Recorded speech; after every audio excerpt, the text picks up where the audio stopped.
Renee, what are you doing? Yes! I just learned how to summon a ghost. What'd he say? He said he learned how to summon ghosts. Ghost? Yeah, like...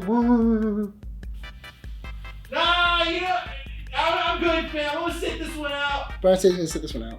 Well, doesn't matter. Still gonna do it. Why? Why? Because why the f*** not? Alright. Superfragicalexpialidocious Kalima Expecto Patronus! Right on this Prime Day whiteboard that I got for like $11.99! Please, Spirit! Right on this board! No way! Told you it worked. He's writing something. Ooh. Oh. It's a pretty hot take. Ha! Peter Parker's the lamest comic book character. He's not wrong. I think Brian's not here. He would have been pissed. Hey, do me a favor. Ask him about Star Wars. You know what? You're right. We can go hotter. Spirit, please tell us what you think of Star Wars? Oh. I don't know about this one. Dune is 100% better than Star Wars. What kind of ghost you summon, man? He's bad takes and he's illiterate? Come on. Listen, I don't know. It's not, I don't have the power to control which dead nerd I summon. All right, it's not my fault they're just stupid fanboys. Ah! Damn it! Oh. Yeah, I'm out. Yeah, no. Don't be such a Bryan, Nick. We're not messing with no ghost. Come back. He's not going to do anything else. Ah! Damn it. Ah! Damn it. Oh my God. Okay. That better be it. Ah! All right, no more. I'm out. Ah! No more. No more. How many more? No more boxes, please. Why do we have so many boxes? You trying to lock me in? No. Yes. Ow! Jesus, I don't want to get with boxes, as you can see. It's not that bad. What did he do? He summoned a ghost. It's mad. Told him. Want to summon a week? Ooh, I'm in.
Recording at 12920 Philadelphia Street, Whittier, California at Undercity Comics. Keeping Up with the Nerds presents issue 158. My name is Bryan. Renee. And welcome to the show! Hey. The early morning version of Keeping Up with the Nerds for us. Yeah. I'm disappointed How are you disappointed? because Renee gave me a little Samurai Jack thing, and then I tried to put it on my keys, And he broke it. and it Well, broke. that sounds like a you problem. That doesn't sound like a Renee problem. That's like giving a kid a cookie and then having him like drop it right there and be like, "Oh, You know what? Drop my cookie." You know, it was What do really you funny.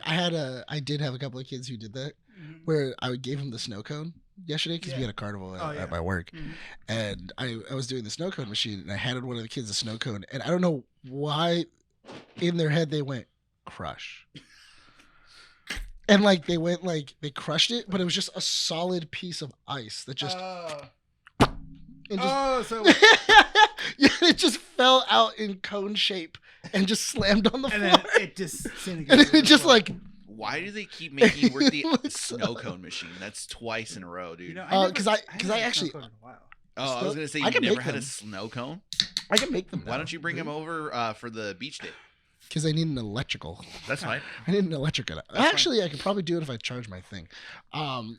This is My little power bank. yeah. Yeah, I this could is probably where plug Renee it in puts there. his sponsor spot. Where it's like we wouldn't have this problem if you could go to Jackery.com. No, yeah, we probably could. I mean, that would be a lot of fun. Yeah, Like, there you I go. can I can probably do it and put it in like a bowl. I mean, Renee brought up the idea. Actually, before I go on with the story, formalities out of the way, keepingitwiththenerds.com for all the updated information. Socials, Instagram, X. It's officially X as of yesterday, as of Friday My phone morning. still says it's Twitter. Oh, because you haven't gotten the update. I have auto update, so You it's have auto X, updates. x.com. Did so, it change the logo too? yeah, Really? yeah, x.com. That's dumb. Facebook, and follow us on our podcasts, audio podcasts, Podbean, Apple Podcasts, I do have Google updates. Podcasts, pending. Spotify. Leave a 5-star review. We're acceptable. Guys, I see 40% of you guys are watching our videos, getting It is fairly X. into our videos, and not subscribing. If you've not subscribed to our YouTube channel, why not? Go Like- subscribe. Leave a comment down below. Like the video. Let us know what you guys think Yeah. about the podcast. Yes, please subscribe. 40% of you. Come on. 40% of you. Or I send Renee after you guys. Yeah, you don't want me after you. No, because Renee is like No Five one Nights wants at that. Freddy, but worse. Mm-hmm. It's Five Nights at Renee's. I'm Get just it. standing outside your house, like subscribe. And he doesn't always wear pants. No, What are the tidy whities or boxers? and it's hot lately, so That's that's a strong. No, that's free. percentage. That's free balling. 'Cause I'm free. All right, so we were planning a beach day for Mandy's birthday. Yes. Yes, and then Renee Yeah. brought this idea up of like, oh, why don't we just like vlog that day? I'm like, yeah, I- some parts, not all of it. I just Yeah. thought it was funny that Mandy is light complected, Yeah. and like I imagine the sun is not her friend. I like That's how never- that's even at a Disneyland. word. And like I would be like, and so and for her to go, we should hang out at the beach all day. Well, okay. and I that's- was that's- like, that's I'm one of like, the oh, you're reasons- insane. That's one of the reasons why she doesn't jump on the opportunity to go to the beach, but because me and her have been dating for like 6 years now, and we haven't gone on the beach together as a couple, me and her. Really? Yeah. So that's the one thing we haven't done. The reason is also because like I also don't like people. That's fair. So I'm like, but You barely like us. I know I tolerate you guys. That's fair. But Can confirm. yeah.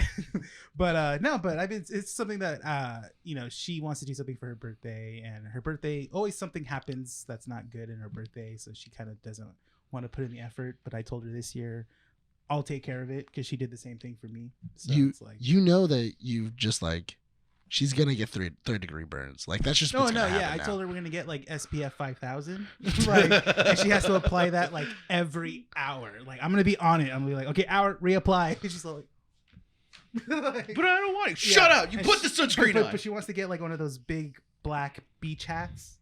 You know. She's gonna look like this by the end of it. Oh yeah. She's gonna be this color. She's gonna be as bright as the sun. And just, like, on the way home, we can just use her. And it's like getting back to the car because she's so bright red. Because they'll be all red. Yeah. You know what? Maybe we should get stickers and like put them on her, Oh yeah. so that way she Oh, has like little stickers. like she has like little like emblems on her. Wait, what? Get those stars. You know those glow in the dark like little star things. And then you put them on, so Yeah. that way as you get sunburned. You're like, where is she? Find the stars. But also when she takes them off after her sunburn, she has like little star patterns all over her body. So she doesn't have to try. Yeah. There you go. There you go. Yeah, Renee wants to film me fight the ocean. I want to see because I just want to. You know what I want to see? I want to see the lifeguard have to run out there. I And am just- a lifeguard. No, but Was then an no, ex-lifeguard. no, but can you imagine No. Bryan No. quote unquote drowning? I'm not. I'm Saying not you saving are, you. I would. You No, don't no, need to. I'm not. I'm gonna not drown. saving but you're you. struggling. Let's just say you're We all- struggling. Listen, me and, and you the used to be. lifeguard comes out. You're like, no, I'm a lifeguard. I can do this. You know, like I was a lifeguard for a while. You were a lifeguard for way longer. Yeah, I'm not saving you. that's I'm- fine. I my- don't need saving. I can That's do this on my fine. own, dude. I'm not doing it. I was telling, look, this is what I'm gonna do. Because I was telling Renee, I'm like, you know what? Now that I have an audience, they'll see me like fight the ocean. I'm gonna doing some like wrestling moves on him. No, dude. Crossroads, disaster kick. How How do you pedigree the ocean? I don't know. How do you pedigree the ocean? You just grab water, as much water as you can. God! And you're just like, you can't see me. In the distance, you're just gonna see me put my hands up, high five it like this. Mhm. Can't see me. Boom. Bryan drown. No, that it's day. not gonna happen, It'll dude. be the day Bryan dies. Dude, I could do a frog splash in the ocean. Is that like a belly flop? No, it's just you're on the top rope, jump off and Oh. do this. Then before you Exactly. Wow. Yeah. What's Kevin Owens move? shooting star press. Not No, that Swanson. No, Swanson bomb. There When you go. He does a backflip. Yeah. Off the top rope. Maybe I can do that. I'll see. I'm gonna Go off let the you- pier. I'm gonna let you drown. If I see you starting to drown, and then I'm I see not the, gonna drown. and I see the lifeguard dude. running out there, and be like, no, No. he has to learn. He wants this. He Yeah. wants He this. needs This is to the way learn. he wants to go. Yeah.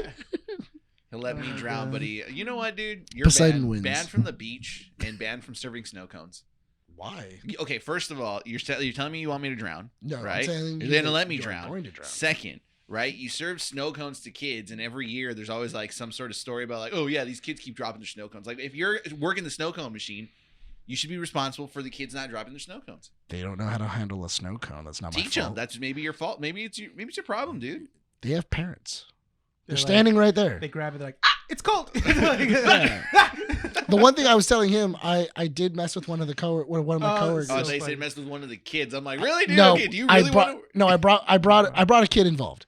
So one of the kids came to me and was like, "Hey, the staff over there wants a snow cone," and I'm like, "Okay, cool. What flavor does she want?" And goes, she said she didn't. Bubble gum. No, she said she didn't care. She I was know. just like, "Give me the snow. Like, I just want a flavor." And I go, "So she didn't give you a flavor?" So you spat in it. He goes, "No." I went, "All right." So I grabbed the ice, I put it in the snow cone, and I handed it to him. And I go, "Now it's ice flavor." Yeah, it's plain. It's plain. Yeah. And then he but it was so funny because when I handed it to him, I saw him look down, look back at me, and the gears started to turn. Yeah, he's thinking about the joke. Like he's thinking about the joke, Yeah. and he's like kind of like, why would I do this? And then he then goes, "You're a genius." Like I saw it click in his head. I've never seen that kid run faster. Like he was just like, "Oh, I can't wait to give this to her." Hands her. He then goes to go hand it to her. She's talking to a parent, and like he then sits there and waits patiently with the snow cone behind her, and he's just like, "Oh, I can't wait. Oh, I can't wait." Hands it to her. She goes, "Oh, thanks." And then she goes to go take a bite. And she's like, what happened to the flavor? And he goes, "Mr. Nick said it was plain." Don't have kids. Don't have kids. I saw that kid laugh so hard.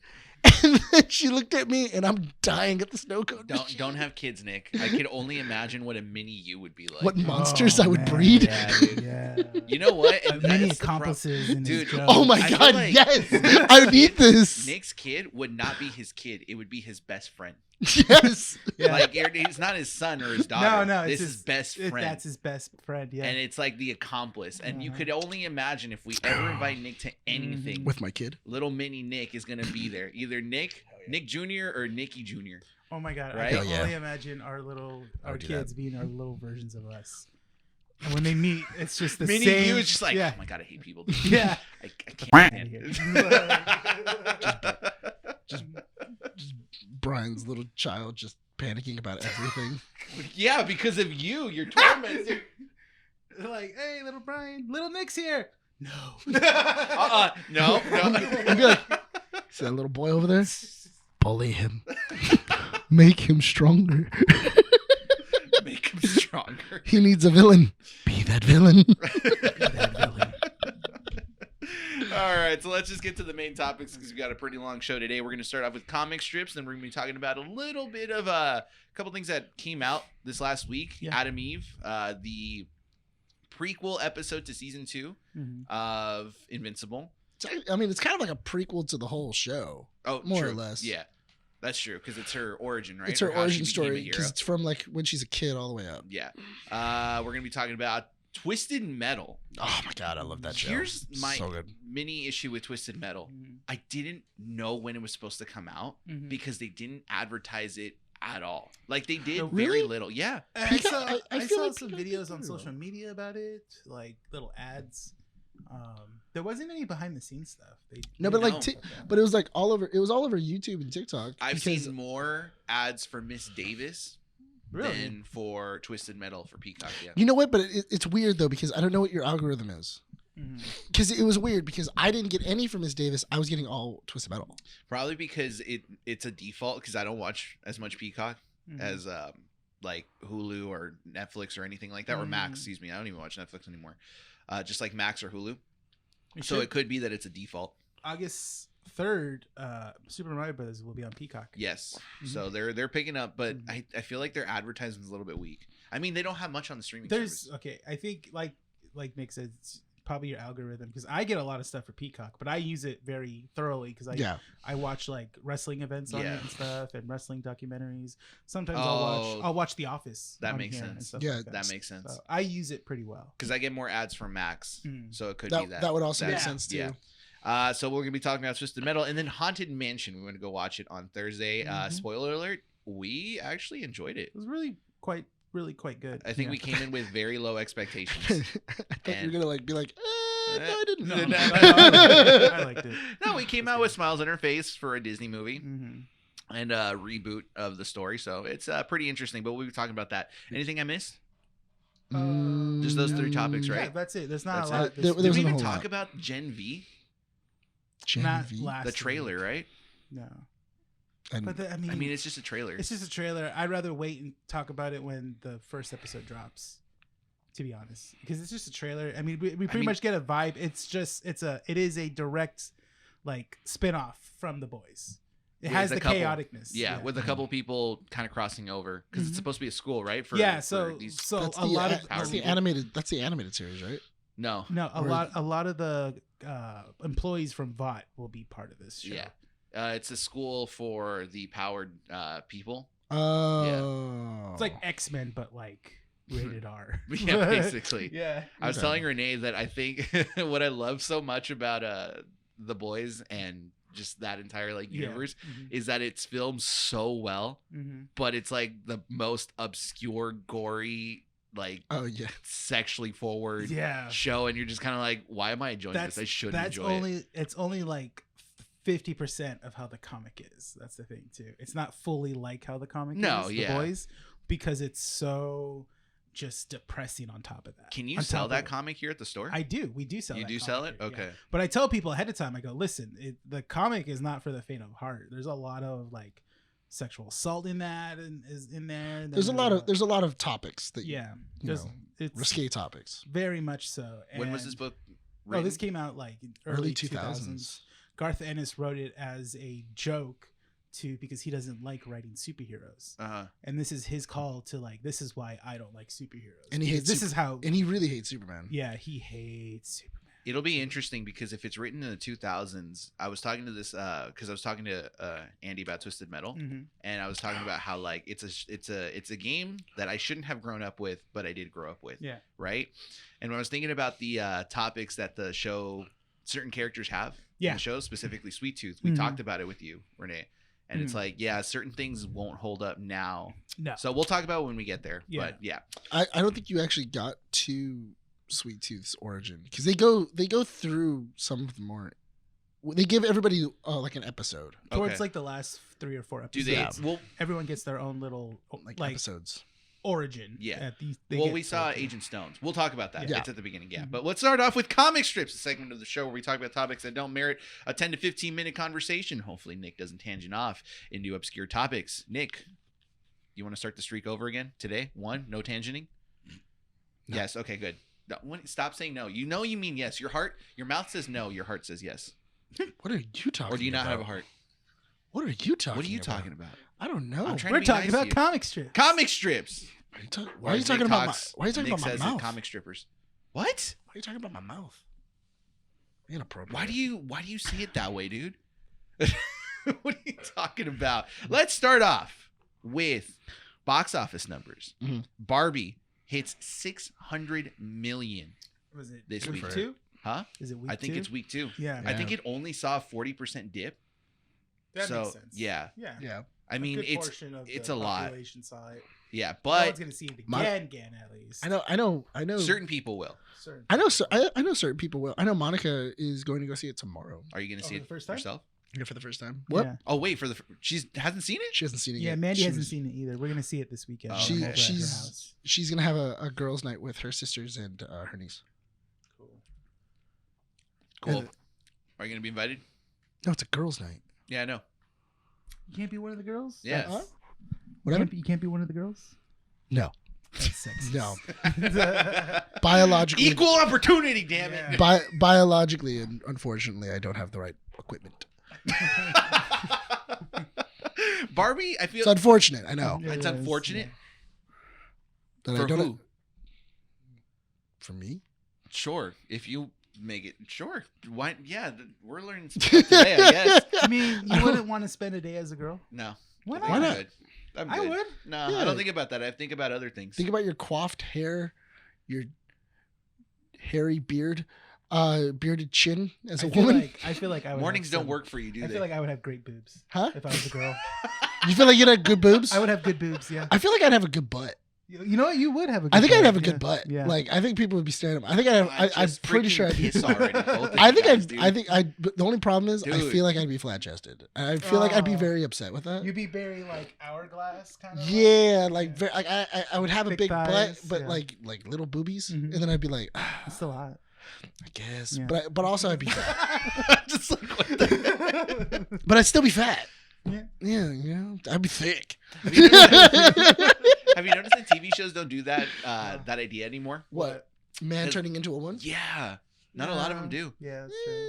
Yeah, back in our day with the cartoons and stuff. Oh, yeah. every show would That have was at a least one cliche. episode. Yeah. It was a cliche What if a episode. man was a woman, or what if the woman was a man? Kind of Yeah. thing. Well, I think even Stevens did that one day, wasn't Did it? they switch bodies or? They didn't switch bodies. I thought- I think. I thought they switched bodies at one point. Did they? I remember. I think so. Oh no. It's a Malcolm in the Middle did that where it's like Lois thinks, what if her sons were daughters instead? Oh, that's Yeah. right. that was a good yeah. episode. That was an awesome because episode. it showed that they wouldn't be like themselves; they would be more like her. That's the thing. Yes, And they would be less like and maybe. it's more chaotic. Yeah. I'm It so, would no. It wasn't that it was more chaotic. It was more toxic. Yeah. I think we broke our record of the earliest tangent in comic strips. I literally gave Yeah. half the information of one piece of show or one piece of news, and we went all the way into Malcolm in the Middle. Yeah. Which, by the way, I think they actually are working on a reboot, Oh, that'd be cool. but they're like slowly coming out as You're you know. welcome. Sure. I I think think they've it's said Frank- that the actor that plays Reese Mhm. hasn't acted since the Yeah, show. he stopped, and I think Frankie Muniz is not 100%. Nobody's a NASCAR driver. Yeah. He is a NASCAR driver now. Also Frankie Muniz apparently doesn't remember a whole lot. No. Well, yeah, because he had that That head accident. injury. Yeah. Yeah. Yeah. So Barbie crosses 600 million this weekend. It's supposedly going to pass 1 billion worldwide. Dang, That's the assumption. And Oppenheimer passes 300 million worldwide that's pretty good. off a $100 million budget. So it already, quote unquote, tripled Mhm. its profit. For only having 3 showings a day, that's pretty good. Yeah. That's not bad. No. I mean, I didn't expect it to Mm. not make money. Speaking about Oppenheimer, bit of information has come out. Robert Oppenheimer's grandson, I don't know if you guys heard about this, but he has come out as not liking the poison apple scene in the movie. It happened. What? So, Oh. yes, because I was like, what do you mean? Oh, when he filled it Supposedly- with When he filled it with arsenic. yeah, yeah. supposedly, according to him, there's no actual evidence that it did happen. It did It's- happen. There is evidence. He almost got suspended for it. And then his dad there's like evidence of it. Yes. He's saying that it's not 100% confirmed. He's saying that the accusations are there, but it's not true, and that this movie, putting that out there, is a very big accusation Okay. for something that's not 100% definite. In that movie, when upon watching it, that was a small That's what I'm moment. saying, right? There's he created the atom bomb. Like he's like his dad created the atom bomb, and he's like, he didn't poison the apple. But he did kill thousands of people. Yeah, but he's not denying that. He might have changed the direction of the world. Yeah. Wait, hold on. So He he's might have not. created multiple weapons of Yeah. mass destruction. Wait a minute. So he's A not. poison apple? No. So hold on. So he's okay with he cheated on my grandma. Yes. He murdered all these people. He was a womanizer. Yeah. He used to like to do He's drugs. also Like a bit of a communist as well too. he's kind of a communist. All that stuff. poison cool. an apple? No, Too far. not my grandpa. All the things that he could have gotten mad Yeah, about, I didn't think and he's about mad it about that it. And he's he mad said that, about I an was apple. He's watching the movie. He's like, no, never happened. Fake But he did. But he did bang that girl though. Yeah, he did. he hit that. He did bang that girl, and he was reading that book. Yeah, He did suggest Hiroshima. He told me about that. He told me, yeah, you know what, son? Out of all the things I did, creating the atom bomb, being part of the communists, that lady being on top of me while I was reading the book, best moment of my life. The poison apple. That's where I draw the line. I never poisoned anyone. People talk about it and with arsenic. I never poisoned anyone with arsenic. Yeah.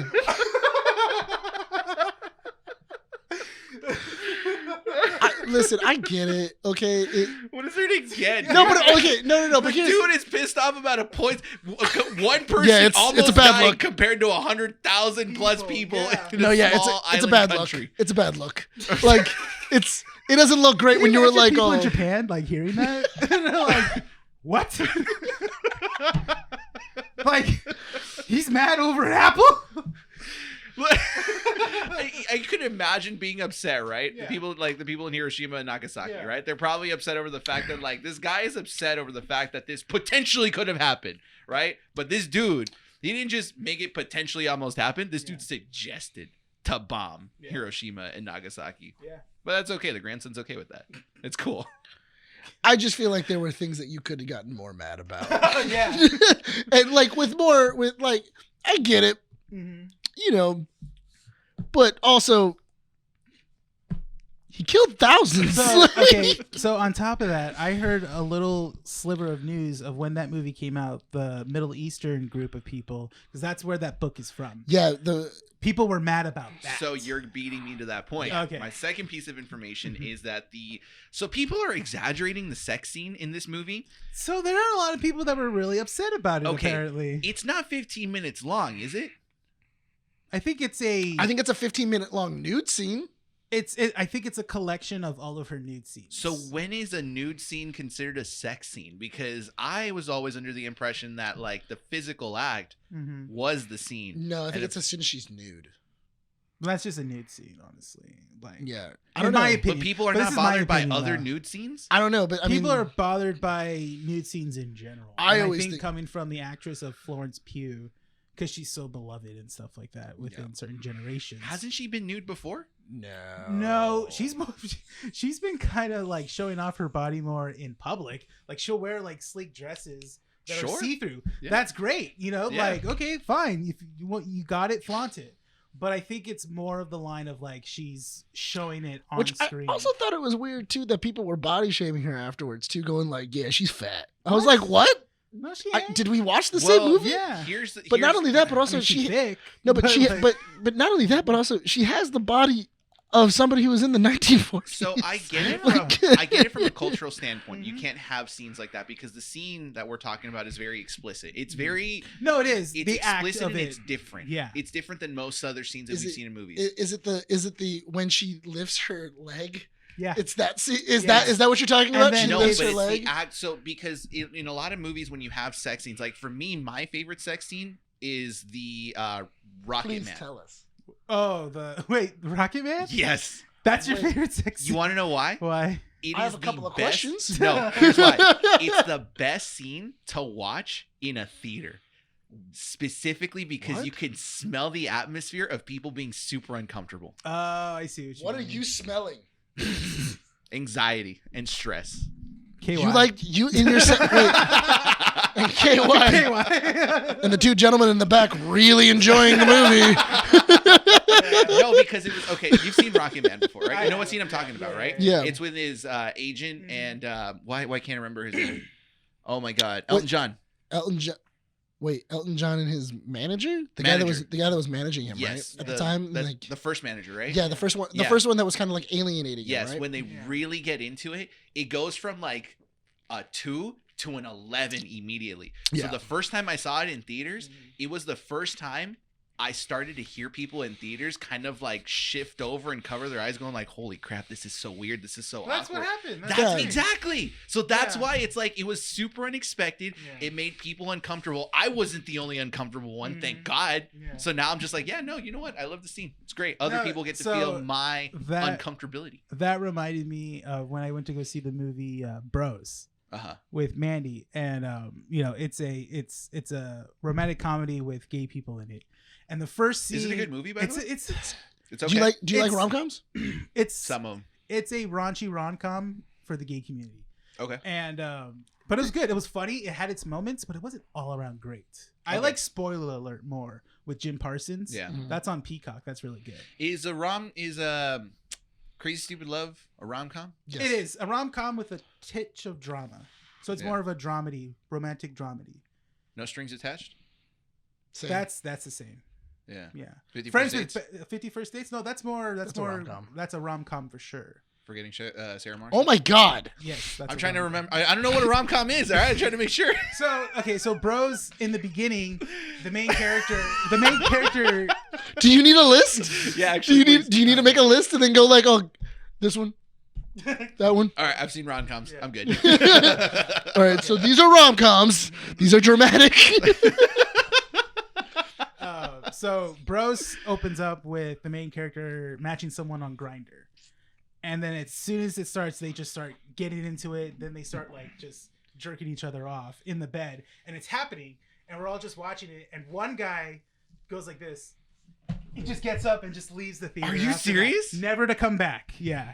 I was like, what the heck? What did you think this movie was? The great Like, one. Bros. Yeah, he's all like, I thought it was about bros. The- Oh, dude. The great Just one with was, masculinity. I remember seeing it in theaters, and a small family walked in. Oh, no. A small family walked in, and I was like, oh, this is not going to be a Do good people thing. actually watch trailers before going? I in? feel like some don't, and they. Yeah, I feel like some parents are just. But here was my thing, though. What I didn't understand was, at what point when you saw the R rating did you go, maybe I should not take my children? So I remember I went to go see Watchmen in theaters. Mhm. I was in high school. My dad took me and my friend to go see it, and my dad knew what was going to be in it and stuff. He's seen the trailer. He read the like R rated for Right, nudity yeah. and stuff like that. The movie's about to start.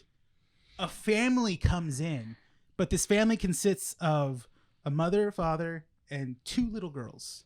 It's a superhero movie, that's why. Yeah, so they sat down. Mind you, when Dr. Manhattan comes on screen, he's nude first. Yeah. They stay. They're not moving.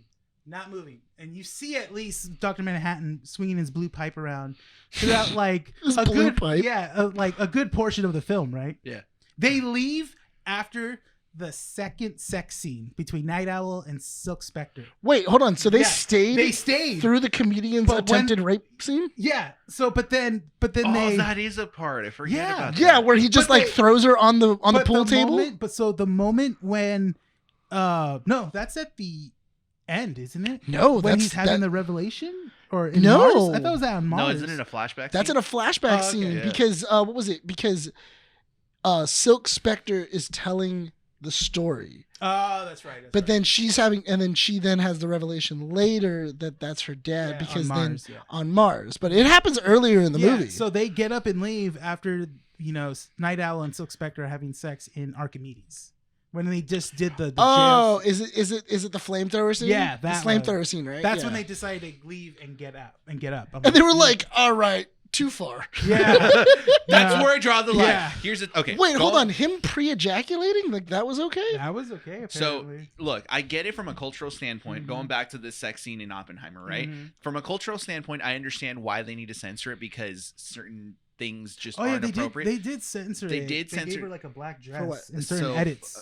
Jean, Yeah. Florence Pugh's character, Mhm. she's Oh yeah, in certain countries she's in Yeah. a black dress. So I think the sex scene, the first one, is not in certain parts of India, Mhm. specifically because the act of her pulling the book with Sanskrit Yes. and then having Oppenheimer read it while she gets back on. Yeah, Now I and is implying offensive. with insertion. Yeah. you know, basically. Yeah. I don't know what it was, but that like I was like, I mean, I we was like, all oh looked dang. at it. That's real. We all looked at I was each other, like, we're oh, just dang. all right, sure. Yeah. I'm like, all right, we've all been there.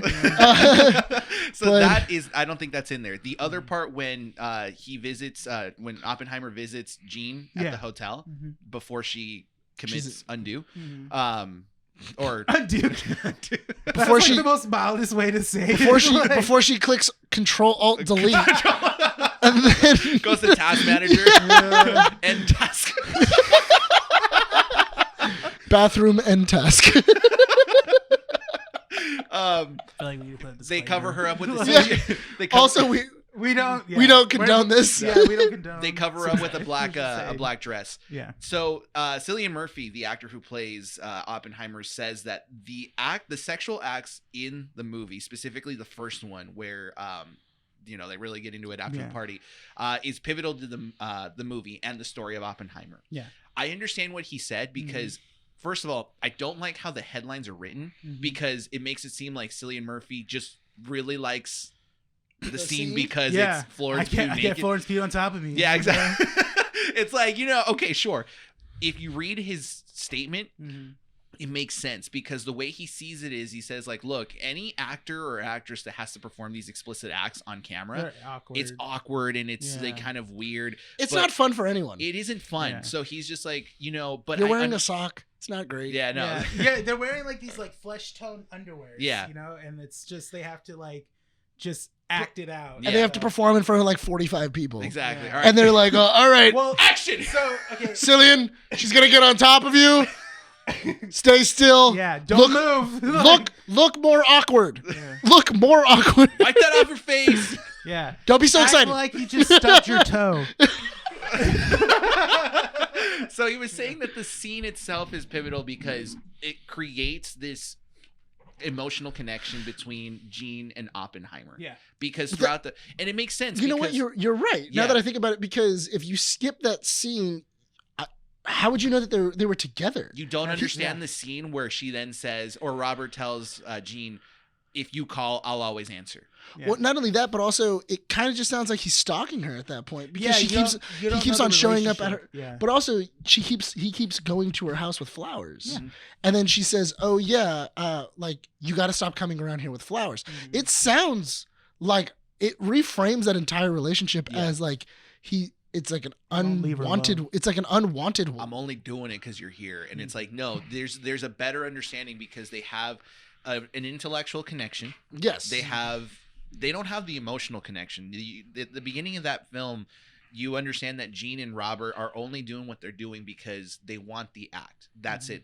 Robert cares for Jean. No, Jean doesn't care for Robert. No, because she is attracted to his mind. Yes, not him. Not him. She's attracted because she was having trouble in the very beginning in that scene, and then once she finds out that he's learned like 15 languages or something like that, and like he was talking about it, she wanted him to use his genius brain, and then that's what kind of like made her more attracted to him. Yes. And that's what really like sparks that that fire. What explains that whole scene in general, the act of reading the book and stuff, that she's not aroused by him, but he's aroused by what he knows, his mind. And but the thing is that because she picked a part in that book that he stopped at, and it's kind of like you also get into the mind of Oppenheimer of like this is how he felt, because she says read this, and then when he reads it, it happens to be the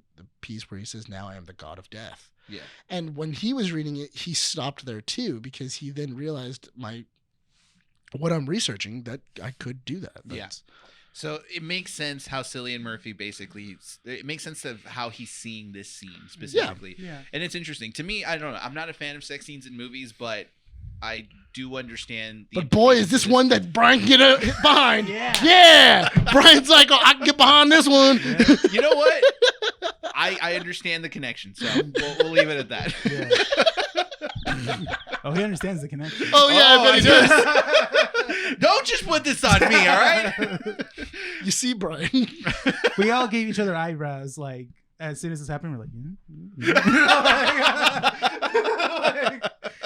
That moment in IMAX, we're all just going.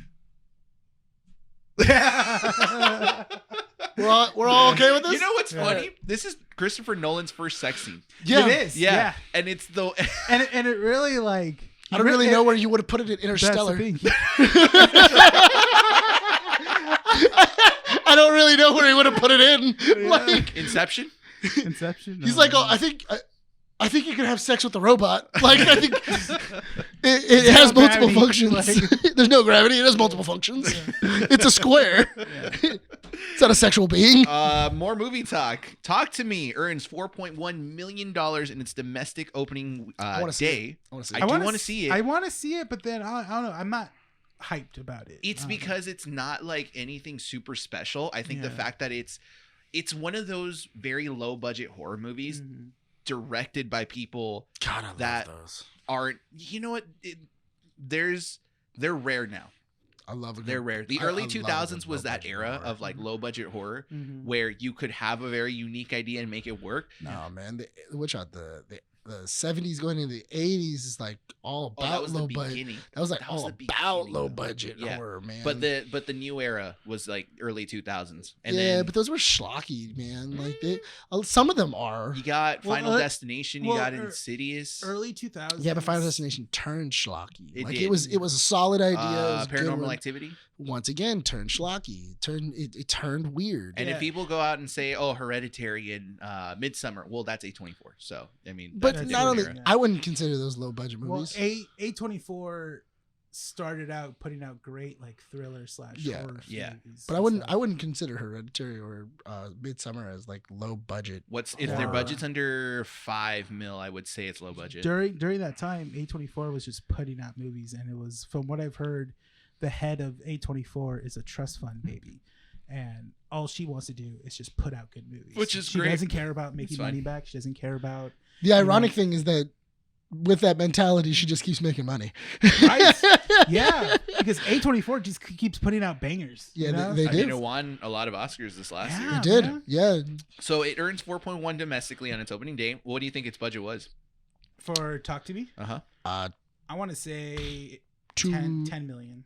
I'm going to go with 8 million. 4.5 million. Wow. So it already made its money back, quote unquote, in its opening day. But that's the thing, though. I noticed that A24 understands that mentality of, we understand it's a horror film, so we need to make this under 6 million in order to really make our money back. Because if it takes off, we can make maybe 20. Maybe 30 in like not in October. And a lot of that A24 is like, I don't care about making money. Why do I keep getting this money?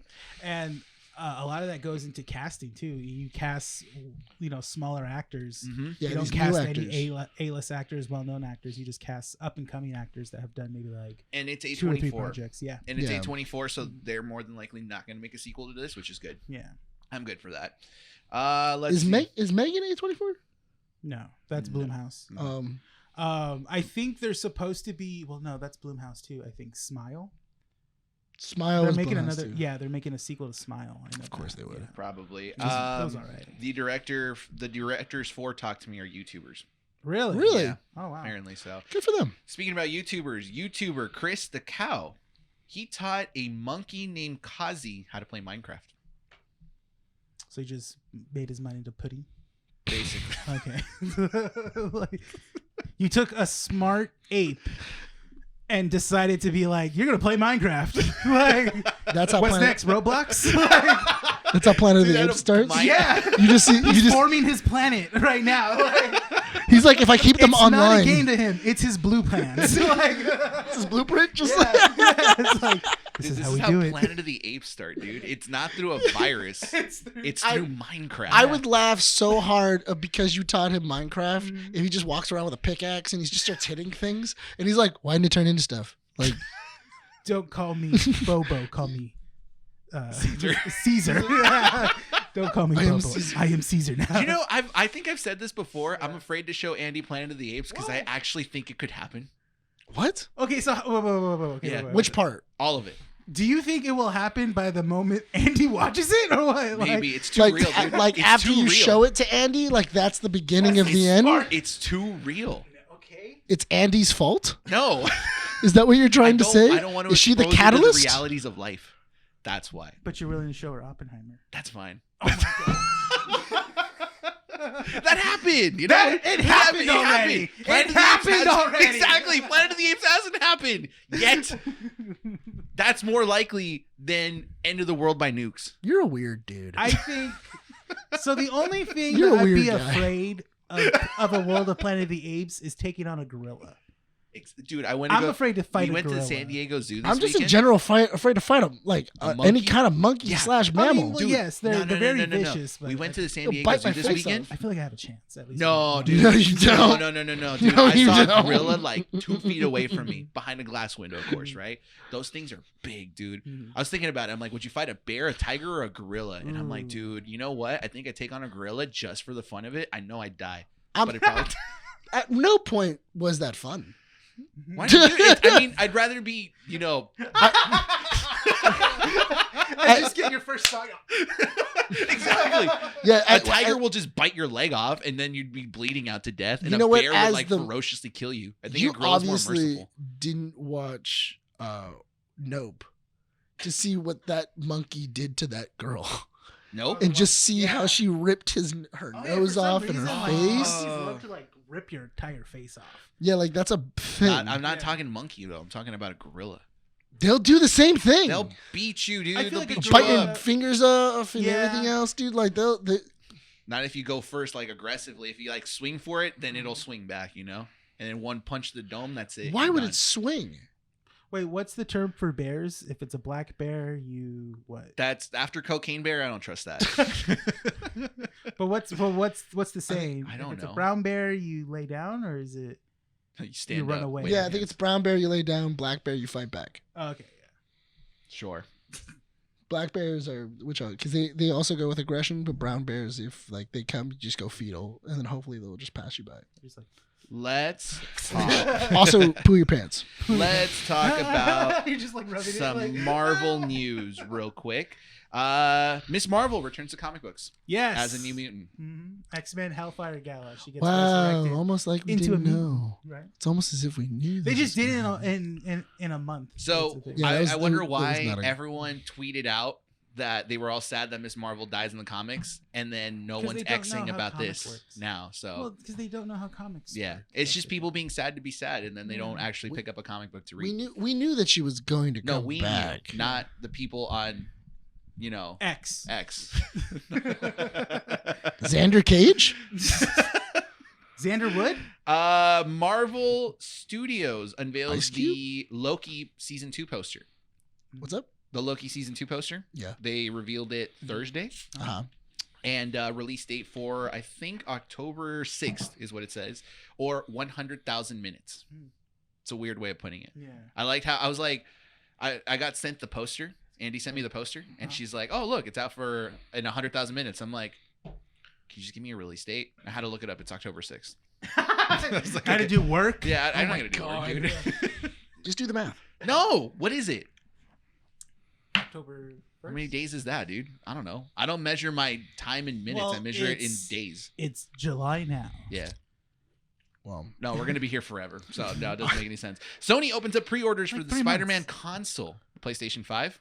Mhm. That's probably sold out by now. it is. But pre-orders? yeah, but I think the faceplates are being sold separately. Hey, I like You, that. you can just get a faceplate and put it on. I think so, Sweet. which is stupid because Sony was super against the fact of taking those faceplates off, and now all of a sudden they're doing Well, it then because don't make D-Brand. it easy to come off. Well, Like, no, but that's the thing is that D-Brand was the Just one go- that was selling skins. And did you hear about that? That Sony went after D-Brand? Yeah. Originally, they went after them, and I think Yeah. they lost, didn't they? They had So- to stop. they had to No, stop. they had to and now stop they for a put while, out- but D-Brand, but then Redid D-Brand it.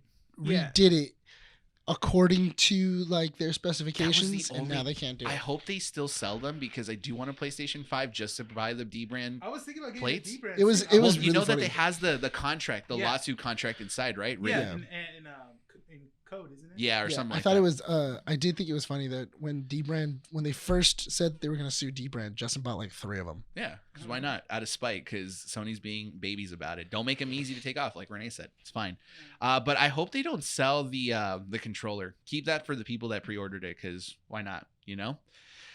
Do I have any more Marvel news? Oh, Or are those the faceplates that they just released? No, yeah, these are new. Ooh. These are I like that. What are they? What would you call those? They're like transparent. They're retro. neon? Yeah. Yeah. They're the retro colors. Look, and they have the Do they it's still have the see-through. lawsuit in it? yeah, because they say you just saw the X's. I mean The zeros and the ones. That's dope. In case you guys don't know, D-Brand just came out with I'm see-through getting the purple colors. one. That one looks Not sick. sponsored by D-Brand. It's Go yeah, to it's- dbrand.com. Go dbrand.com. D-Brand has the what was it, PlayStation 5 like Mhm. plates, but now it's like see-through. That's pretty sick. Retro N64, retro Game Boy Color colors. Yes. Yeah, that's what it is. Yeah. Those are cool. I like that purple though. That purple's sick. Reminds me of the N64. Yeah, it does. Speaking about Spider-Man, let's talk about some Sony news real quick.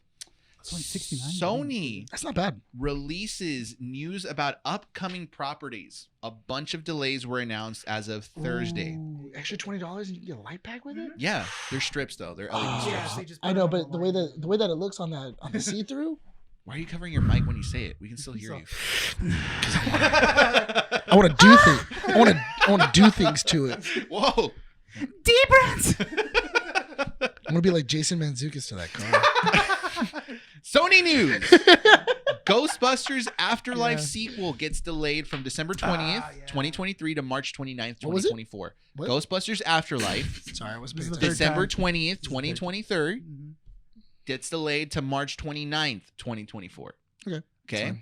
Craven the Hunter. This is the one that's huge. October 6th of 2023 to August 20th, Wow. 2024. Good. Got to wait a whole summer. Yeah. Huh. Venom. Release date July 12th, 2024. Mhm. I don't think that was releasing anytime this year. No, they just barely got started Yeah. doing it, and then But it was strikes announced happened. as a delay. Yeah. the So I strikes. think it's like maybe 2 Wait, months there's or a so. third Venom movie? Yeah. And then Why? Beyond the Spider-Verse from March 29th, 2024 to indefinitely. Which one? Into the Spider-Verse? Beyond the Spider-Verse. So there's no planned release dates. I was asking Renee this. I'm like, it kind of feels weird that they announced the delays during the writers and actors strike. Mm-hmm. If they were probably using it as a means to like have I an think excuse to so, delay it, or if yeah. it's actually because of the strikes. I think that it was an excuse. I don't think so much it was because of the strikes. I think it's like, oh, Well, But Beyond the Spider-Verse, I feel, has more problems too, because they were also getting animated problems. Mhm. Because they, what was it? Apparently, like they were mistreating the animators and they weren't paying them the right way, Yeah. and they were having them do a lot of overtime. it was like hundreds and hundreds of animators. were being pushed to keep working and stuff like that. Yeah, so I mean, Beyond the Spider-Verse, not surprised it got delayed. It has a lot of problems. I'm not surprised Craven got delayed because Did of not get the good like reception. it's not getting good reception, and a lot of that they wanted put into reshoots. Yeah, And you need at least if it's another year they have to do of reshoots, then it's not looking good. And at the same time, they're completely reconstructing the movie at that Yeah. point. But those delays come to no shock, honestly. I mean, it's shocking to see it at first, but then it's like, what do you expect? Yeah. You know, it's Sony, and I have a feeling. I feel like Ghostbusters is a delay, Yeah. just a delay, maybe to fix a couple things here and there. Craven, I feel like it's a whole other mess that they're probably not it had revealing. its own problems, yeah. Venom, I feel like they are using that delay as a means of saying like, oh well, we still need to fix things. Yeah. And then Spider-Verse, like you said, Nick, it's just the animation problems. But this is like the tip of the iceberg of Yeah. what's gonna come for Yeah. future projects in Hollywood. I'm interested to see where because eventually Universal, Paramount, all these Mhm. companies, they're all eventually going to have to announce their delays. Yeah. Yeah. They're going to have to say these movies are all getting pushed. Mhm. Speaking about the strikes, according to Vanity Fair, many studios are considering terminating their first look and overall deals with writers starting August 1st.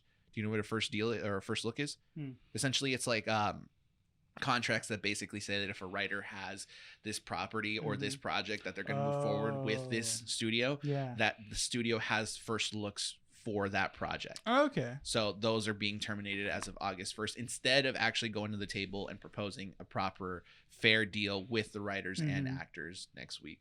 So it Okay. looks like the studios are still not budging. I Wow. have a feeling these strikes are going to go all the way until next year at yeah, this point. at the pace that we're at right now, the studios don't want to budge. No. And which is, I guess, to them is a smart business plan. I mean, Vanity Fair is Like, saying it's gonna be that real they're saving awkward. money. It's going to be real awkward when eventually there's no movies that come out. We all go, so how was your weekend?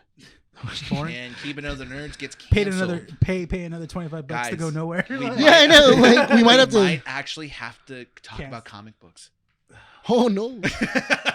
at a comic book store. no At a less. comic book store. We might have What to- figures did you get this week? Well, we got this one for sale today at the store. Oh, man. Does that mean I have to learn how to read?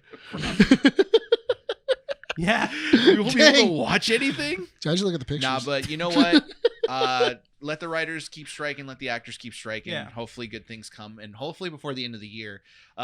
Last piece of note, Jason Momoa. Did you guys hear what he donated to the actors and writers on strike? A shark?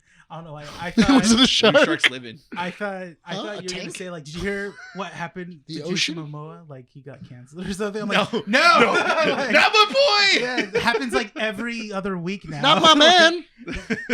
What did he He donate? donated a bunch of water, like cases and cases and Doesn't cases he of have a water. water company? I don't know Yeah, if he he does. does. I think he does. he? Yeah, he does. He does. He's a water I mean, company.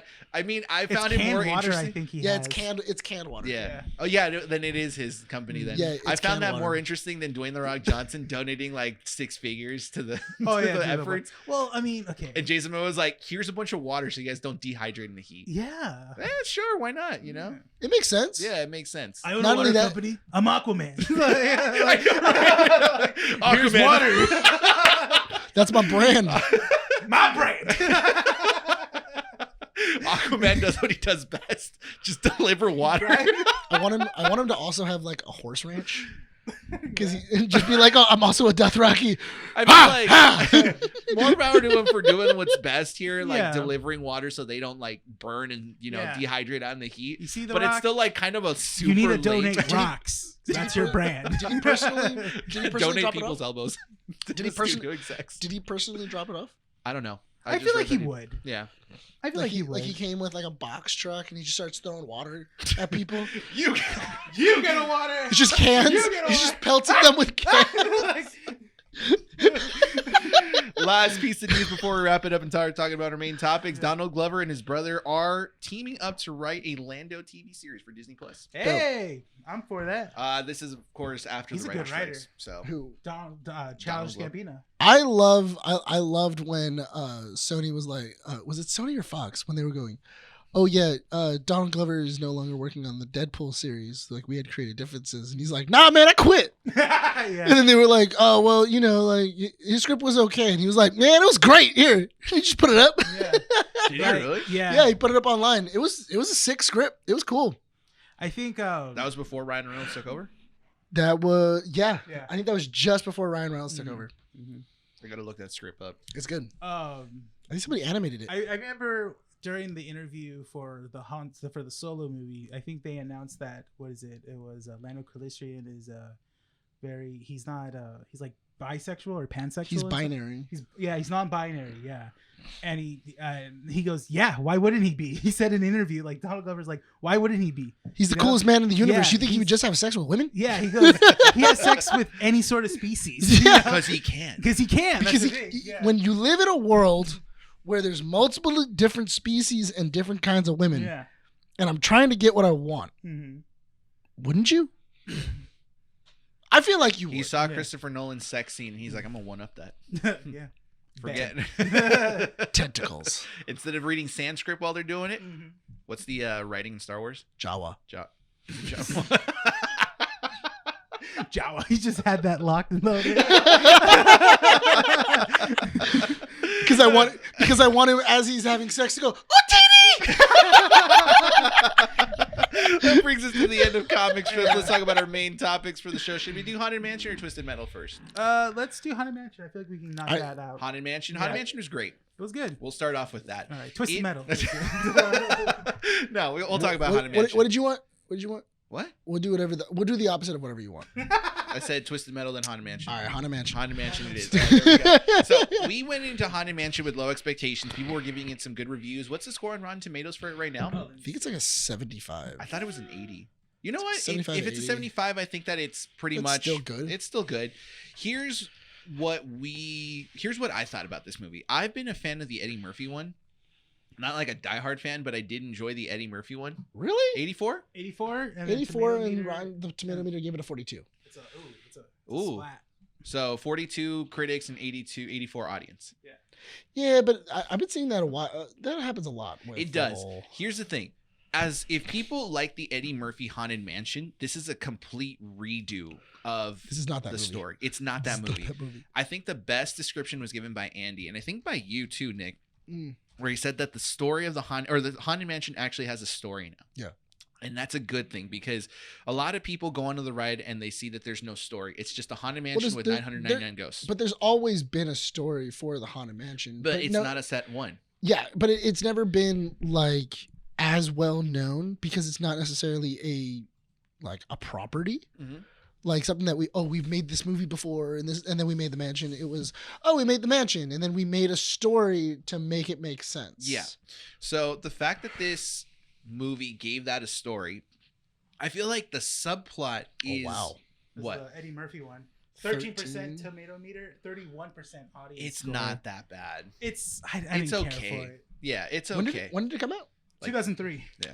Because I know 2003 is also when the ride got an update. Yeah. Yeah. Wow. And so I was telling him it's 20 years ago. So Pirates of the Caribbean came out in 2001. I know that, and then they did Haunted Mansion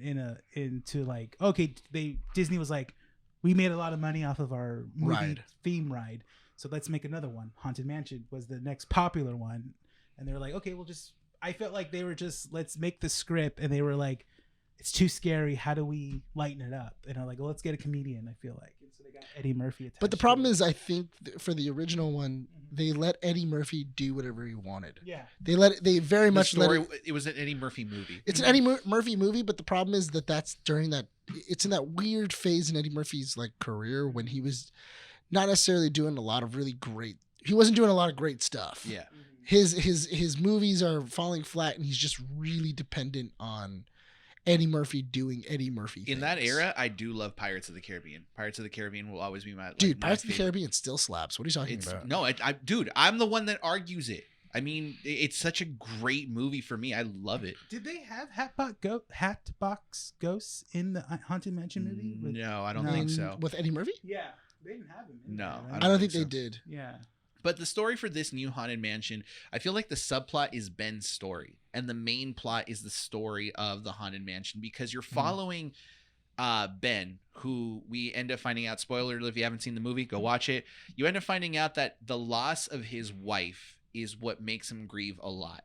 And they're all trapped with a new family who is Rosario Dawson and her son, who also lost his dad.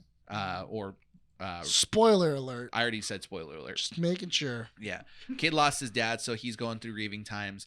You get a bunch of characters that are stuck in this mansion and can't leave because anytime they do, they get followed by hitchhiking ghosts, which is great. I love the idea. Yeah, I like of them. that. Yeah, it's great. I do like the idea of their posters being tarot cards. Yeah. That was pretty sick. I kind of want them. The thing I really liked about this one is because I thought that in the Eddie Murphy one, they just made a haunted mansion on a hill and that was it. I like the idea of them bringing in Louisiana culture. Yeah. Into it, and it's in the bayou, and they're doing it, which also makes sense because where the haunted mansion is inside is in New Orleans Square. It makes sense. I do want to research New Orleans funeral culture or death culture because it was interesting. Andy pointed out that idea of them having a celebration rather than grieving whenever someone passes is interesting. Yeah. And Disney, I feel like recently when they hire really good researchers and really good writers to kind of dive into the cultures of certain things, they really get into it. So now I'm interested in learning about New Orleans culture and seeing if they actually do that. If it's a celebration. Well, it's the same thing of when they really researched Coco. Yeah. When they went into how do Hispanic families that are doing Day of the Dead, how do they celebrate that? How do they look at it? How do they view it? How do they look at it? What exactly is the mentality of it? What's the culture relevance? And I do like the idea of them going to New Orleans because there's so many stories that you can tell in New Orleans. Yeah.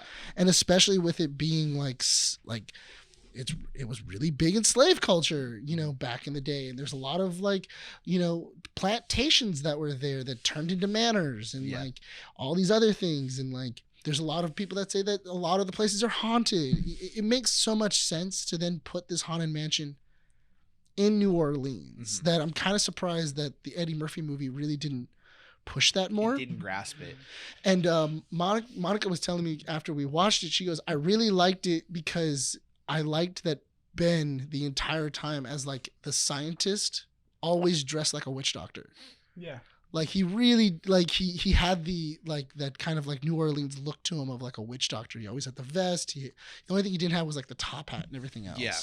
It's a good story overall, and like I said, you gave the Haunted Mansion a story. Yeah. You gave the reason why the ghost exists there, and there's an actual villain. Rather than the mansion being the villain, it's the Hatbox Ghost. Yeah, using the mansion and stuff. Yeah. And it was really interesting that they chose the Hatbox Ghost to be the villain, because I was talking to Mandy about it, and she goes, "Yeah, he's not really the villain in the ride. He's there once. Yeah, and that's it. He's like the popular attraction, like the well-known attraction you have, because you have the hitchhiker ghost, then you have those moving statues and stuff like that, like all those gags. But Hatbox Ghost is like the one that everyone seems to resonate more with. Yeah. And using him and casting him as Jared Leto, it was okay, because you don't get to hear.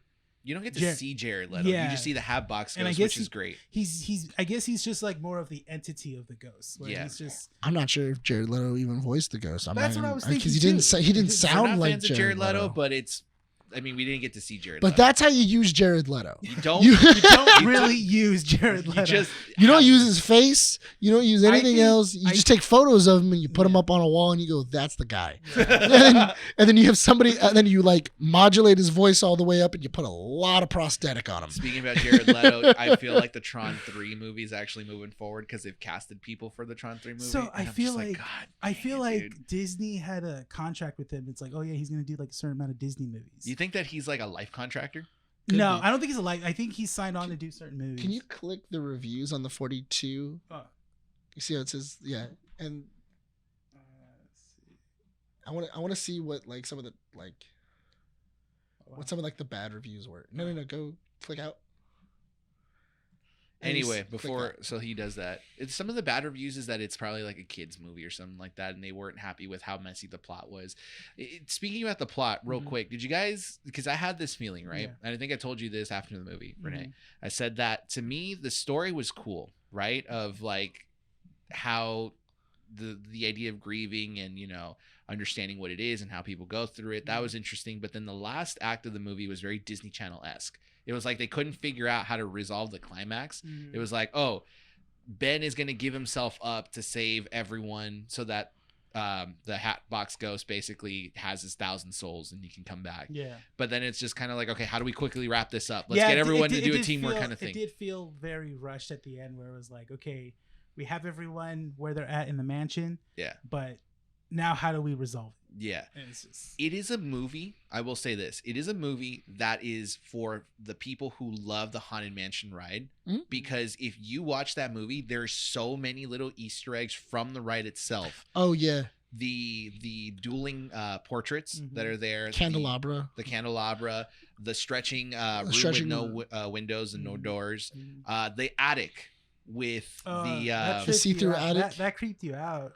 Well, because I freaking love that scene in the Haunted Mansion. It's like you start to see the heads disappear off the guys, and you're like, "She's there, dude. She's there." I freaking loved it. It's so great. Well, because you went through the ride, and I think that's what made it good.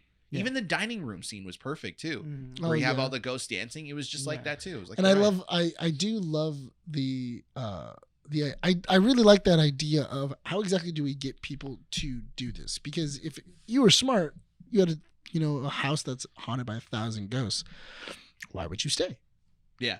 And it's like, oh, this is like, like you're infected now. Like as soon as you walked into the room, they latched onto you, and you're going to be haunted until you get rid of this. Yeah. Until you figure this out, because they want you to help save them. Yeah. And I like the idea of it's not that they want to be there, it's that they're trapped there. Yeah. And they're all afraid of the Hatbox Ghost. You had ghosts that followed him and ghosts that didn't, and they only followed him because they were afraid of him. Yeah. Basically. Highlights for me. Let's talk about highlights before our final thoughts of the movie. Highlights for me: Owen Wilson, Danny DeVito, the kid was great. So just the cast in general? Honestly, yeah. I feel like the cast just had so much fun with it. It was a solid cast. It was just, they were given the script. They said, have fun. And they did. And I felt like Owen Wilson was one of those characters that was, you said we didn't have enough of him. Yeah. That was me. That was you. Yeah. But I agree. We didn't have enough of him. And I agree to a point. but I do love how much we got of him though, because there was so much dialogue that was just, you could tell it was just Owen Wilson kind of being Having himself. fun. What was the line when he's doing the prayer before the seance table? He's just like, God, give us a break already. There's so many other people behind. Like there's so many people. there's so many like bad people in the world. Haunt them. That was great. I just love how they're just like, are you sure he's a priest? Oh, yeah. And to find out that he isn't, so I was like, oh, that's okay. That makes sense. Yeah, I like the idea of, they were like, okay, we want you to be a priest, but we want you to still act like you. Like, what makes you so useful in a movie, of being that kind of like that smart aleck. You can make fun of the situation that's going on. And then it's kind of like, well, how does a priest do that? And it's like, oh, because you're a charlatan. You're a con man. And it's like, oh, okay, that makes sense. Which makes sense because that happens a lot in the like New Orleans. Yeah. Of people just kind of like taking advantage of other people for money and stuff. Yeah. Posing as someone or something of use. Well, not only that, but also like there's also a lot of charlatans in the whole like fighting ghosts idea, where it's like, oh yeah, people just come in, like he just like spreads water all over the place and he goes, you're cleansed, you're good, give me $1,000. Yeah, it's $1,000. Yeah. Final thought for me is, if you're expecting a very high-end movie, it's not. It's a high-budget Disney Channel movie with a great cast, solid story. It's a kid's story, so don't expect anything, super awesome, super great. You know what it kind of reminded me of? It kind of reminded me of Tower of Terror. The movie Tower of Terror that they made they made a Tower of Terror movie for the Disney Channel a couple of years back, and it was really good with a strong cast and everything like that. It was a solid movie. Yeah. It kind of reminded me of that. Highlights for you, Renee, and then final thoughts. I really enjoyed the main character? What's his name? Ben? Yeah. He was really great. He's getting a lot of work. Yeah, I'm glad. He's a really good actor. Danny DeVito was great. He was Danny DeVito. That's true. He's Phil and Frank from Always Sunny. Basically, yeah. And it was super good. Like when I think one of the greatest lines was when Ben is talking about his late wife, and talking about like, all the snacks she's eating and stuff like that. Tater tots. All these tater tots, all these burgers, ice cream. Then she started. He's like, wow, the cholesterol on that woman. Yeah, and then he's having this moment. Ben, he's having this moment of just like reflecting on what was going on, what she did that day, and stuff like that. And Danny DeVito just breaks that like emotional just silence and goes, can you imagine the cholesterol on that woman? I mean, she was gonna go. Where was Danny DeVito when my dad passed away? Right? But you know what? And I feel like that's needed, especially for this kid's movie. Oh yeah, because like to break that uncomfortable tension. Yeah, because if you think about it, it's like, how do you get out of that? Like, how do you transition? Yeah, but not only that, but also for somebody, I mean, it's always really good when you lose somebody to then find the funny in it. Like it helps. It's good to lose somebody? No, I'm talking about like when you lose somebody, it's good to like find the because even Ben in that whole sequence when Danny DeVito makes that line, he laughed. He goes, thank you. Yeah, like I needed because I'm in that like you're in a dark place and it knocks me back up. Yeah. And I remember like when that's kind of stuff happened to me. I remember sitting around and we talked about it and we were talking about the funny stories, and that really like helped. That helps you grieve. It really does. Yeah. Final thoughts, Renee? I thoroughly enjoyed it. I'm gonna see it again because Mandy hasn't seen it, so I'll give you. I feel like once I see a movie a second time, I can give you my full-on review. We sucked. But overall, right now, I did enjoy it, and I do want to see it a second time. Cool. Yeah. Nick? I liked it. I really did. Once again, I think it was a solid cast. I feel like this movie does not work with a different cast. No, yeah, you need Danny DeVito, you need Owen Wilson. Rosie O'Dawson was actually a really good addition to it as well too. Yeah. The little kid got a lot of the like spotlight as well too. He did, which I liked. I think that with a totally different cast, it doesn't work with everything else. So A+ on really spending that money on the cast.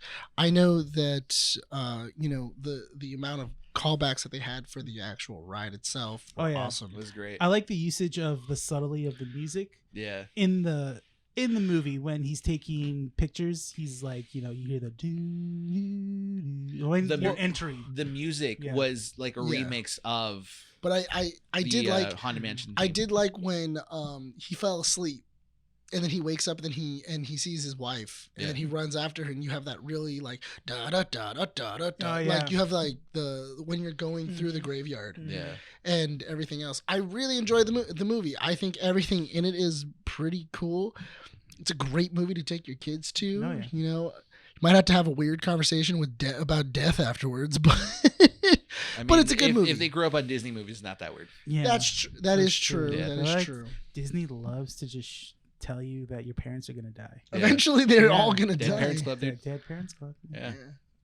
It's like, why did you both look at me? Because you're not in that club yet. Yet. Hopefully not. Hopefully not. Yeah. Yeah. Parents are great. Where's your mallet? There's a way to get into this club, and it takes a club. I'm just playing. You're not gonna see me on this. They're gonna use this tape as evidence. Yeah, that was evidence. Exhibit C. Let's talk about Twisted Metal. Last 20 minutes of the show. Yeah. Twisted Metal. Let's start off by saying this. Who grew up with Twisted Metal? Hang on. What? You made it. So what episode? 3. Okay. We can't talk about anything past that. No, you guys can. There's no spoilers. It's what's the spoiler? That he dies at the end? No, Who? he doesn't. Okay, cool. There it is. I thought he died. No. That was the anticipation. It's kind of like becomes Twisted Metal at the end. Really? Yeah. Yes. Yeah, the final episode is a level of the. No, at the end of the episode, Okay, so I'll tell you right now. Spoiler alert. This is a spoiler alert because they haven't finished it. I'm literally on on the episode. Yeah, but it literally ends. The episode ends where he gets into the sanctuary. He gets to New San Francisco, and Neve Campbell's character was like, "Okay, let him have time to settle in, and I'll tell him about his real job, which is the tournament." It's the tournament. Yes! Woo! I'm so excited. And he's about to get. He's like, I'm gonna leave because he wants to go find Quiet. Yeah. She goes, no, you're not leaving because you still owe me. You go, I gave you a life here, but if you want to get out of this life, you have to do one more thing for me. And he goes, what? He goes, I'm not a milkman anymore. She goes, I don't need you as a milkman. I need you in a tournament where all the racers and dude, you see all the racers too, all the from the video game that haven't been shown yet. And then like you see what's his name, the Holy Man dude. He's in the tournament. Oh, you see my! You see Jason Mantzoukas? He's in the tournament. He's in the yes, tournament. dude. Yeah, dude. Why is this series so good? The only person you don't see and they didn't reveal is alive is Sweet Tooth. Well, no, yeah, there's an after credits, but he's not in the tournament per se yet. That's But I also like the idea of Sweet Tooth not being in the tournament. Yes, but allowing himself to participate. Oh anyway. Yeah, he's gonna jump right in that tournament. Yeah, like sure. I love the idea of him just being the monkey wrench in everybody's plan. So Twisted Metal is a game. We're in our 30s. Yes. So when the game came out in it was like 2000. No, 90s. Was it 1997? It was the first PlayStation. The first one is a PlayStation 1. You're right. So it was the 90s, 97, 98. Technically speaking, we shouldn't have been playing those games as kids. Whatever. Yeah, I know. Who cares, right? 2000. The first one was 1998 or 99? 95. Okay. So technically speaking, we shouldn't be playing those games as kids. The last one was the release being 2012. Yes, Twisted Metal rebooted. Before that one was just Metal Black. Mm-hmm. So the reason I mentioned earlier in the podcast why this game, and you were mentioning about the boys being very not open, but it has a lot of explicit content that isn't necessarily it's not palatable nowadays, right? Yeah, that's the Twisted Metal. Mm-hmm. I think we mentioned it on the podcast before when we talked about the teaser for Twisted Metal. Sweet Tooth's origin is very unacceptable by today's standards. Specifically, it's touchy. It's touchy. I feel like what I feel like this. I feel like this is we don't joke about this, all right? I feel like the writers, when making Twisted Metal, they wanted the whole cast to be somewhat likable. Yes, which is fine. Yeah. Because I remember playing the games, right? And you went off of the quirkiness of the characters, at least I did, because their cars that they drive are very quirky. They're not functional, but they're there. Well, also it depended because you could pick a character and then you weren't always locked to their car. Yeah, you could switch cars. That's Yeah. the reason why John Doe, he gets roadkill at the very end. Because roadkill was that, like, it's in the middle. It has good armor, good speed, and it also has roadkill. It's the tank, no, the Jeep, the Humvee. No. It's the Charger.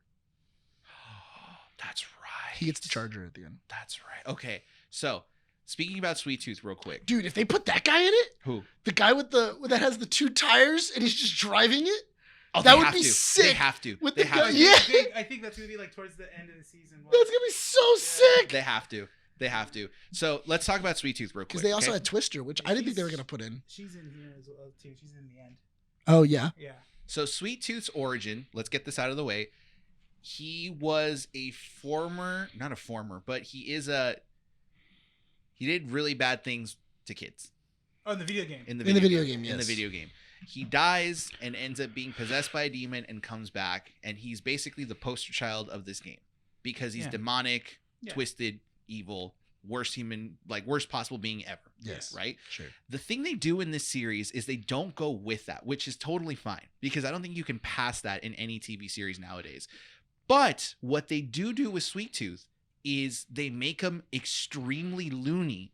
And like you said, they make the characters lovable. He's kind of Bugs Bunny. Yes. A very demented Bugs Bunny. Yeah, he's more just kind of like a Joker-esque character, very unstable. You don't know what he's gonna do. Yeah. And every time he's on screen, you're like, you don't trust him right away because he could be a flip of a switch where it's like he'll be talking to someone, having a good time, and then just cut their head off right Yeah, then and exactly. there. Yeah, I really do like that one. I like Stuart as well. Stu. I love Stu. Stu's It's so great. Especially in the last episode where they were just like, "Is that Lou?" No. It starts with an S. I swear to God, it's on the top. It's on the tip of my tongue. It's Stu. Oh, it's my boy Stu. Yeah. That's right. Like, He survived. He survived.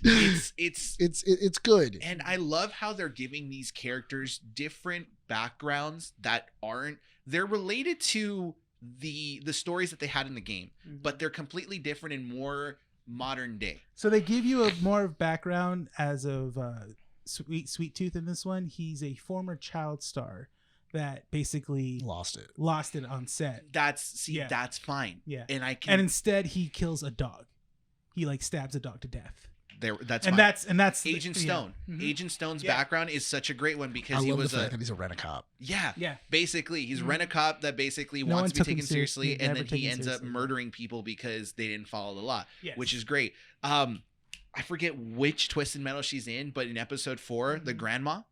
Oh, Granny? Yeah. She was in Twisted Metal 1 or 2, I think. I think it's 1. I think it was 1. Mm-hmm. She was a character in there. I love seeing her there. Shadow the car. Yeah. In the first episode, you see that there as well. Mm-hmm. It's like you start to recognize all these different things. And I think the best thing about this show, for me personally, it's not the story, it's not the characters, it's nostalgia. Yeah. And it wants you to understand that you lived in this era. Yeah. This was your game. We're going to feed you as much nostalgia. So, and that's like the icing. But we're also going to change it up so that way younger people could attach to it, because I feel like in the late 90s and like the early 2000s, it was like everything's got to be metal, everything's got to be like how it's the worst possible thing a person could do. So that way they could be, we can say, oh, they're a bad person. Yeah. That way, because in the game, they don't want you to attach to people because they don't want you to feel bad about murdering them. Or their wishes, how they end up getting certain things. And I do think that's pretty interesting of like their wishes and everything else. I'm interested to see how in season 2 they go ahead and go like, oh yeah, this is the reason why you're in the tournament and stuff, because some of the wishes were outlandish. Like they were like, mystical and everything else. My favorite one is one of the contestants wanted to be idolized and like be a trophy, and he ended up becoming the trophy by getting beheaded. Yeah. So it's those things. And I think they bronzed him, right? They bronzed him and he became a trophy. Something like that. Yeah. So it's like those outlandish wishes are very weird, and you don't feel bad for these people. Yeah. This story does the opposite because you start to build the sentiment towards John. Yeah. And Quiet.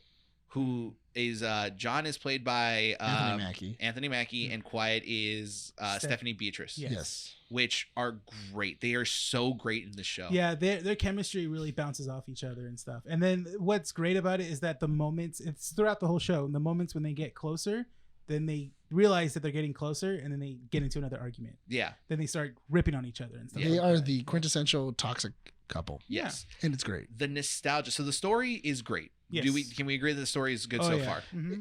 Well, what I love is From what you've seen. I mean, I've seen up to episode 10, and by that point, I was in. I was 100% in, and seatbelt buckled, guns loaded. I'm not gonna lie. Get me in this tournament. I'm not gonna lie. I'm always really looking. I always look forward to whenever I get to see Jason Mantzoukas inside of anything. Yeah, just because Jason. Is he playing? He's the leader of the Holy Men. Yeah. He's also in. Have you ever seen? Does he appear? Does he make an appearance in episode 4? He was in. No. He doesn't Parks show and up Rec. until like 6. Okay. He was in Parks and Rec. Gotcha. He was in Parks and Rec. He was also. What are you playing Parks and Rec? I don't know. He was Rafi inside of The League. He was also Pimento inside of what was it, Brooklyn Nine-Nine? Yeah. So he plays the leader of the He always Holy has Men. like long hair and a long beard and stuff. Yeah. like that. He's also in How Did This Get Made? He's one of the Yeah. hosts. I really like Jason Mantzoukas because you always know he's kind of like a wild card of what he's going to be. And I love seeing him just because in this one they just made him a cult leader. Yeah. He's a priest who at the end of the world realized that God hasn't forsaken us. He has just promoted us. And now we are God. This show. Only a religious person would This show does what Twisted Metal did so well back then, which is give you absurd storylines and ideas and dial it to an 11. Yeah. And it embraces that. So that's why the story works for me here, because it gives you that outlandish, stupid dialed 10 storyline of every single character. And it doesn't fall back. It doesn't like regret anything. It's funny too, because him and Anthony Mackie, they start fighting because they steal Anthony Mackie's car. And Evelyn, they steal his car, but the thing is that Anthony Mackie has the hood of like one of his men. So Jason Mantzoukas says that he's gonna have sex with the car, and he's about to. He starts unzipping his pants, and then you see Anthony Mackie go, "Don't touch her," and then he goes, "Oh, you want first dibs, don't you?" And the entire time they're fighting, he's just like, "Oh, you really want to have sex with this car, man?" He's like, "I'm gonna get first dibs though." The nostalgia is what hits me, and I didn't realize it until I watched an Easter egg video. The EB Games in the mall scene. Mm-hmm. Did you notice it when you guys first watched it? I didn't see it until they got pointed out. I'm like, because dude, it technically happened in 2002. 2002. Yeah. And so I love, to me, I don't know if the music that he played in the mall scene was from the original soundtrack of Twisted Metal 1 and 2. I think the entire soundtrack is from Twisted Metal. Right? Because it's very, you said it, it's like very metal, very like of its era, which is great. It's very like if the apocalypse happened right before like 2003, 2005. And like that's the music era that stopped. Like we stopped like right there and stuff. So they're playing anything from that era and we're stuff. Millennials, dude. Yeah, you can tell. Yeah, we really are. Yeah. I knew it was really bad when my music started, when I put my music on at the carnival yesterday, and I had to change it. Kids were like, "What is this?" Dude, Painted Black started playing. It was like, ba-na-na-na-na-na-na. And then I see one of the parents go like, "Painted Black." And like you can see me like making snow cones, and then I hear the beginnings of it, and like da da da da da da. I'm like, oh god. And I'm trying to change it, and I gave it to one of the girls, and I'm like, oh, I'm making snow cones. Can you put it on like Kids Bop or something? Like I need something. Tiny Kids Bop. Yeah. Frozen soundtrack. Yeah, give me the Frozen. Give me anything. Yeah. Well, because I put it on the Guardians of the Galaxy mix. Oh, and it played that. And then it started, and then it went, oh yeah, Paint It Black. Like that's in the era. And I'm like, that makes sense. I go, this would be dope if I was driving. One of the things that I really loved, one of the Easter eggs I saw in the second episode was when Quiet steals Evelyn and John gets in the car in the passenger seat. It's like, if you want to escape Sweet Tooth, you have to let me drive. And so they switch seats, and he goes like, all right, let me see, up, down, left, right, A, B, something, whatever. And then he goes like, and the car kicks into gear. I'm like, that's a freaking dope Easter egg, because you have to do button inputs to have special weapons for certain cars. You have the Twisted Metal original game make an appearance there. Bryan, We're good, dude. I mean, it's already 11, but I mean, we'll finish the last like 5 minutes. Okay. I already told him I was gonna be late, so don't worry about it. Don't worry. Side piece. Don't even worry about this, guys. Don't worry. Brian's late for work. Don't worry. I'll Twisted Metal. You're a bad employee. I'm a Twisted Metal out of here. Don't worry. People need their non-vegetarian food, which is chicken. I need my chicken, my non-vegetarian chicken. Is there more? Are there more throwbacks like that in other episodes? I just like that all the songs that Anthony Mackie plays is not even like close to metal. It's literally like pop, it's R&B, a lot of rock. Barbie World is a torture song, apparently. Yeah, dude, that I love the what was it? I love when he's like, oh, he's lucky. I love this song, and they were like, oh, you're not going to, and then he blasts it all the way, and then. I love that line in that torture scene where he's just like, give me the name of your maker, or you're gonna meet mine. Did you mean either I give you the map maker or I'll meet your maker? That line was butchered. Yeah. He was like, oh, that would have been a sick line, but you butchered it, dude. As he's getting waterboarded, it's like, dude. Even like Stephanie like laughs at it too. Yeah, so, it's like, so yeah. great. I really do like either you fill this out or you go down the red line. What's down the red line? And you just hear At the DMV. Yeah, at the DMV, and he's just like tortured. Yeah, and he's just like, oh, ominous screaming. That's great. Okay. I love Anthony Mackie's just sarcasm. I find the funny inside of this ludicrous like arena, like this ludicrous world. Yeah, is insane because I feel like you have to do that. Yeah. This show shows that Anthony Mackie has the chops to be a leading man. Yes, and he does. Yeah. It's a show where the cast and the writers and the director have fun. I hope that this series continues. Let's give our final thoughts here. Yeah. I hope this series continues because it's from the first 3 episodes that I saw, I have not once felt like bored. It's been a slow, long road trip. It's just been on the gas continuously. I feel like every scene is essential. Every scene has developed into an essential piece to the story, and you don't feel like anything's misplaced. Yeah. Granted, you do get backstories here and there, kind of like a little bit pushed into certain parts of the plot. Yeah. Agent Stones was kind of a little bit like weird because it was placed in certain parts of the story that didn't make sense. Yeah. But it's understandable why, because you now understand why Agent Stone is the way he is. Like, why are these lawmen here in this apocalypse? Like, what's their point? Yeah. Oh, it's this deranged guy who didn't become a cop and wanted to become a cop because, So he made himself a cop. Exactly. Yeah. He's like, you didn't follow the law. It's kind of weird that he defended people who needed food or he defended a store owner who wanted to keep all his food to himself and killed off scavengers that were trying to feed their family during the apocalypse. Exactly. Yeah. And that's lawful to him. And it's like, that makes no sense. Yeah. You would think that they would share or maybe make this into a safe home, but no, instead it was like, nah, I'm going to kill these guys because stealing, even when the world ends, is bad. He's going off of what he said to the couple that robbed him. It's every man for himself. Yeah. That's the thing, so. Exactly.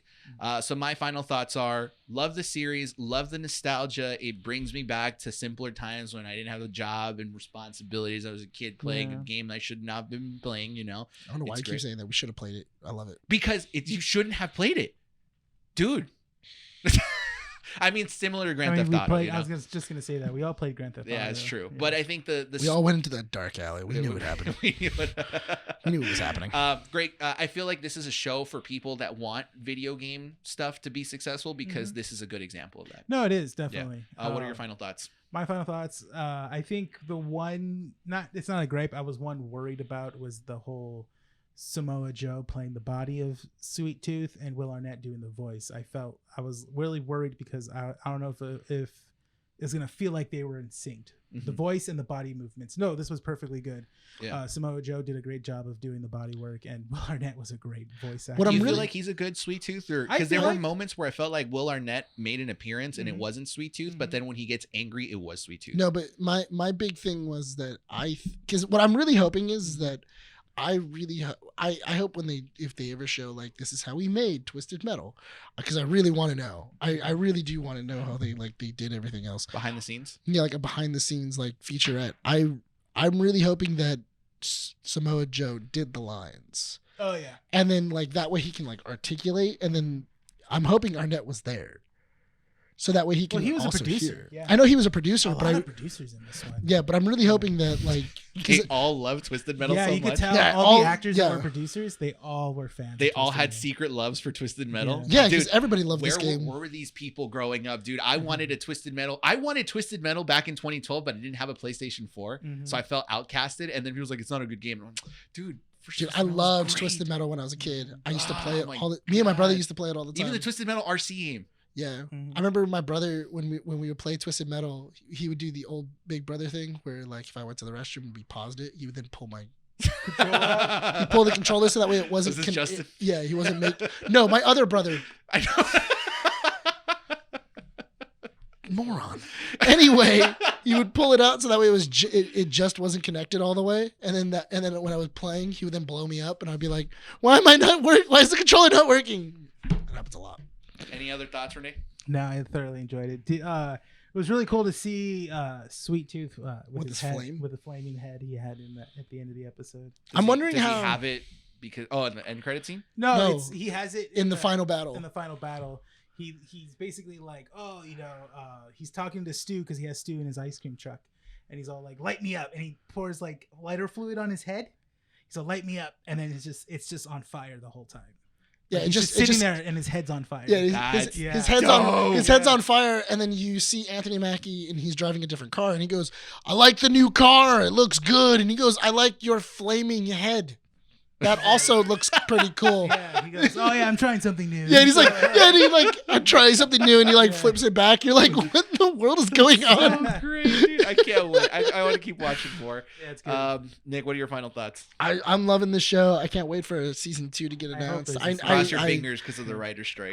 You know what? Even with the writer's strike, I'm hoping that Peacock sees potential in this show. Yeah. Because this show really does have that potential to be really, really good. What are the ratings on it so far? It's solid. I think it's not bad. Can you go to You know what I Rotten Tomatoes? hope that they do? I hope Sony sees the success in Twisted Metal and they bring it back.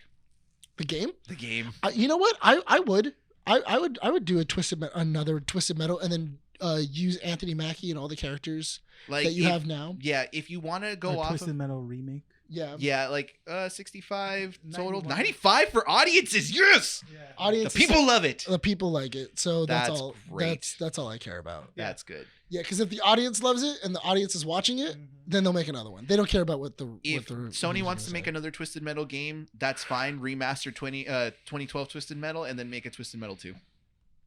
That's what I'd like. And then I'd buy a PlayStation 5. No, but I think if you just made Twisted Metal, like you just revamp the whole thing. Revamp after 10 years again? Yeah, revamp. Okay. It's already been 10 years. Let a new generation. Because if you have the old Twisted Metal and you give it to this generation that are watching the show, it's not going to fit. Twisted Metal Battle Royale. There's a bunch of success in it. And there's a bunch of success, and I think that if you do it like that, We'll probably see it like a car in Rocket League. yeah, Yeah. I can see Do I have to Sweet. go back to Oh, Rocket League? dude, Sweet Sweet Tooth's- Tooth's yeah. car in Rocket League, Oh, yeah, that would be definitely. pretty sick. With the When I you would score the love- goal, it Yeah. starts. It's It's Sweet Tooth's laugh. Sweet Tooth's laugh. That would be so sick. All right, let's go ahead and wrap up the show. Guys, thank you so much for watching issue 158 of Keeping Up with the Nerds. Don't forget to check out our website, keepingupwiththenerds.com. Follow us on our socials, Instagram, Facebook, X, and Threads. Don't forget to follow us on our audio platforms, Apple Podcasts, Google Podcasts, Podbean, and Spotify. Leave a 5-star review. We're acceptable. And subscribe to our YouTube channel. If you've not yet subscribed, why not? Go ahead and do so. Leave a comment down below in the video. What do you guys think of the topics we talked about today? And leave a like on the video as well. YouTube.com. It's not / Keeping Up with the Nerds, but we'll get there. So just look up Keeping Up with the Nerds. With that said, are we ready to wrap up the show? Yeah, let's Do it. All right. Let's get Bryan to work. This has been Keeping Up with the Nerds, issue 158. My name is Bryan. Nick. Renee. Signing off from Undercity Comics. We'll see you all next time.